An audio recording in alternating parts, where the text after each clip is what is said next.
Agartala town হলের নাম বিতর্কে বামেদের নাম মুখে আনলেন না মেয়র দীপক মজুমদার, বরং হালকা চালে বামেদের নিশানায় উল্টো বান ছুড়ে দিলেন কথার প্যাচে।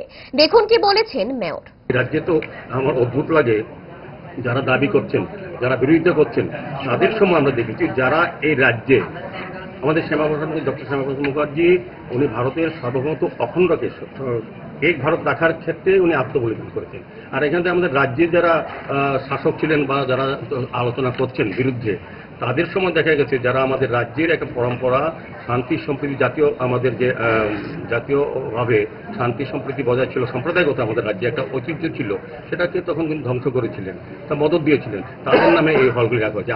আগরতলা সহ সারা রাজ্যে দেখবেন বিভিন্ন দশরথদেব, আমরা আপত্তি করি না, দশরথদেবের নামে প্রাক্তন মুখ্যমন্ত্রীর নামে রাখা হয়েছে, আমাদের স্টেডিয়াম করা হয়েছে, স্পোর্টস কমপ্লেক্স করা হয়েছে, কমিউনিটি হল করা হয়েছে, সমর স্মৃতি ভবন করা হয়েছে। তারা শ্যামাপ্রসাদ মুখার্জি থেকে অনেক উপরে নাকি না?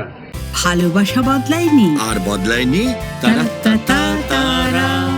5 দশক ধরে গ্যাস, অম্বল ও পেটের সমস্যা একমাত্র সমাধান গ্যাস নল।